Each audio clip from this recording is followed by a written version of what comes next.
संसार में तीन बातें बड़ी दुर्लभ हैं। दुर्लभम त्रयमेव एतत् दैवानुग्रह हेतुकम मनुष्यत्वम मुमुक्षुत्वम महापुरुष संश्रयः। तीन बातें दुर्लभ बताई है। आचार्य शंकर स्वयं कह रहे हैं मनुष्यत्वम, पहली बात तो मानव जीवन प्राप्त करना, और मानव जीवन प्राप्त करके हमारे जितने भी धर्म बताए गए हैं उन सभी धर्मों को, उन सभी कर्तव्यों का शास्त्र में विहित जो है कर्तव्य है उसके अनुसार चलना।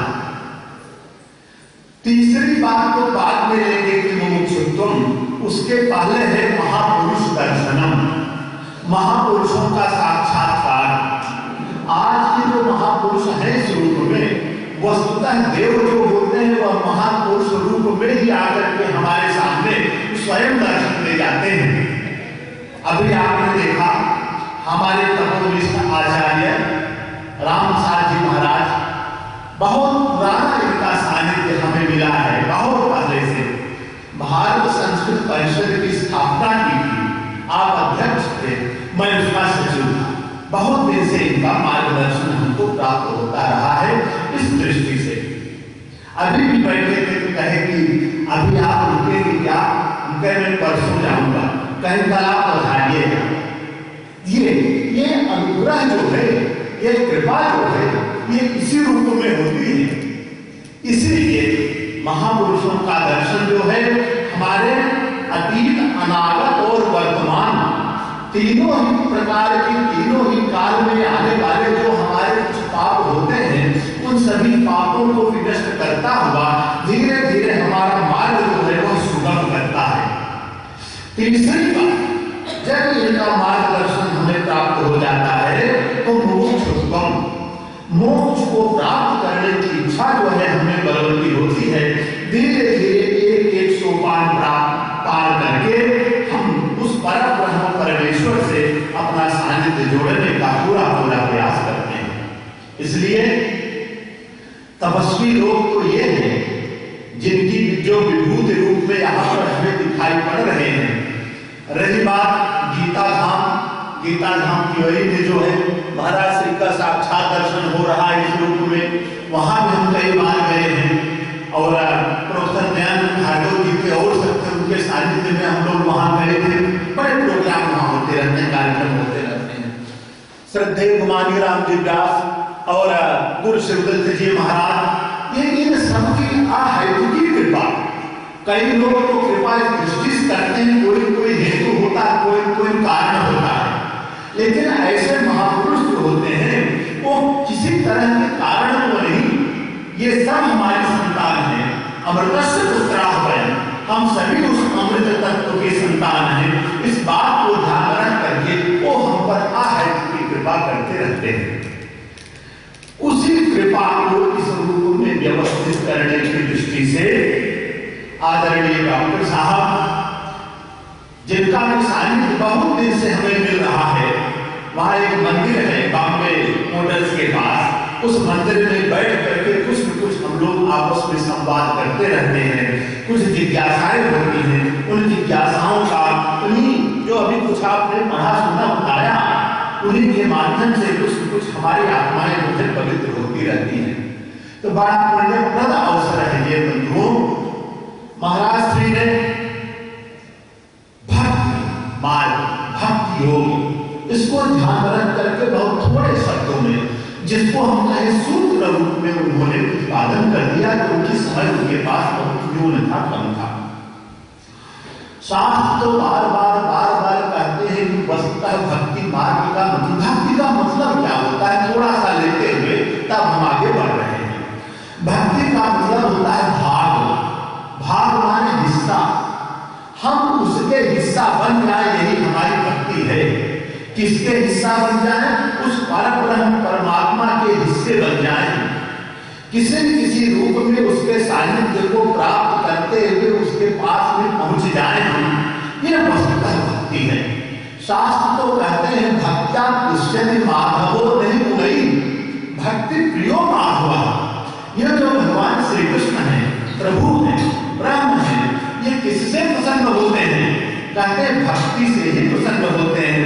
हमें और सारे जितने भी गुण विद्यमान हैं वो गुण अपनी जगह है, लेकिन यदि हमें भक्ति है, भज सेवायाम धातु है, अगर हम वह सेवा भाव रखते हैं, महाराज जी ने सूत्र रूप में कह दिया, वो भक्ति कितने प्रकार की होती है, नवधा भक्ति के रूप में उन्होंने विवेचन किया है, कहा है श्रवणम कीर्तनम विष्णु स्मरणम आद सेवनम स्मरणम वंदनम दास्यम सख्यम आत्मनिवेदनम।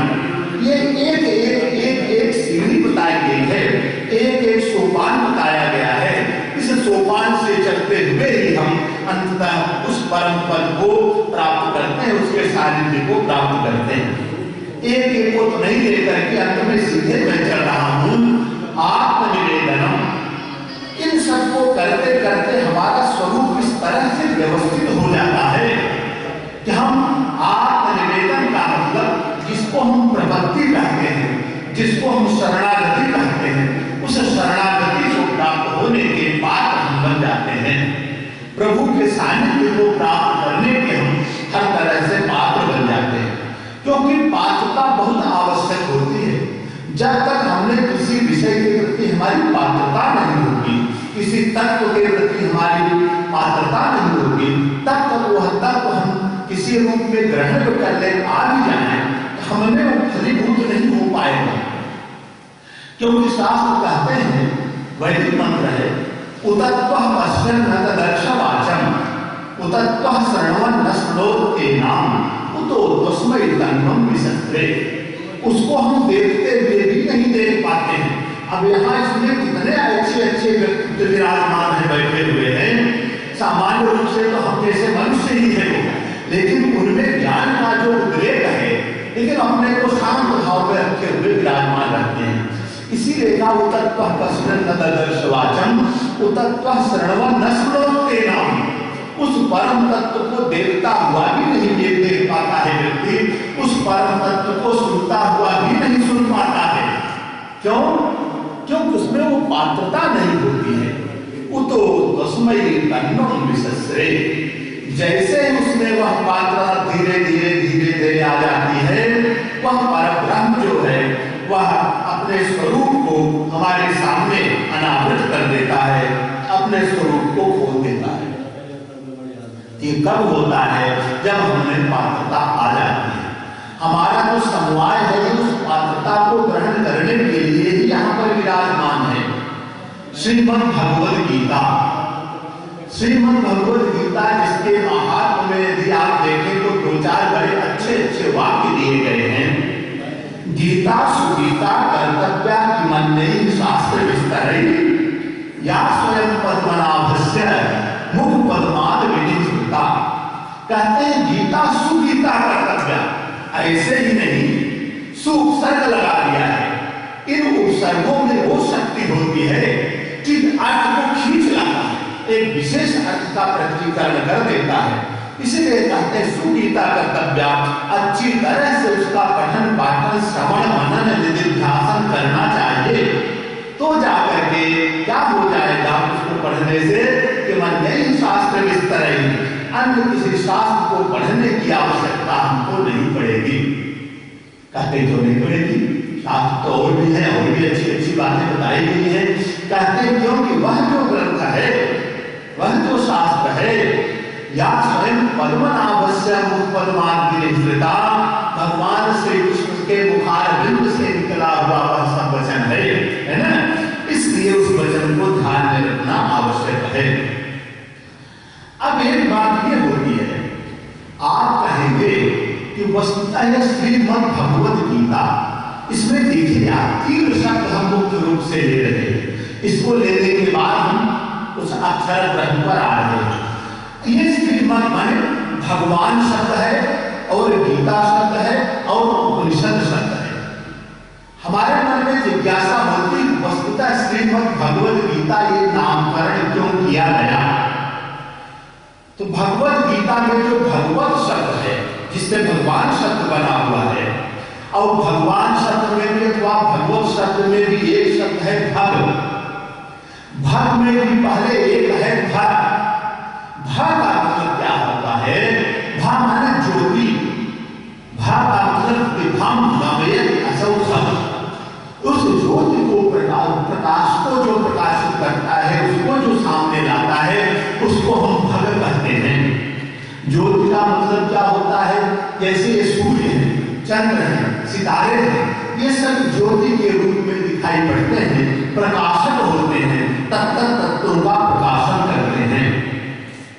लौकिक जितने भी पदार्थ हैं सारे पदार्थों का प्रकाशन करते हैं। लेकिन एक बात ध्यान रखें, इनके भी ऊपर एक ज्योति दिखाई पड़ती है, उसको कहते हैं हम आत्म ज्योति। जिसको हम अपने शास्त्र की शैली में कहें, उसको कहा जाता है ज्ञान ज्योति। यह जो ज्ञान ज्योति है, यह जो आत्म ज्योति है, इसके प्रकाश से ही ये सारे प्रकाशमान होते हैं। अगर यह ज्ञान ज्योति न विद्यमान हो, आत्म ज्योति न विद्यमान हो, तो वस्तुतः ये सब प्रकाशित नहीं हो सकते हैं। हमारा उपनिषद कठोपनिषद जो बड़े स्पष्ट शब्दों में बोल रहा है, न तत्र सूर्यो भाति चंद्र तारकम निर्मा विद्युतो भांति तोरे मग्नि। ये सूरज चांद सितारे ये किसी भी तरह से प्रकाश नहीं कर सकते हैं। कहते हैं कब?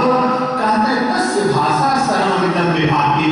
वह जो परम तत्व है, वह जो ब्रह्म है, उस ब्रह्म की जो भा है वही आत्मज्योति, वह जो ब्रह्म की भा है, ब्रह्म की जो ज्योति है, उसी ज्योति से सब ज्योतिष्मान हो रहे हैं, सारे प्रकाशमान हो रहे हैं।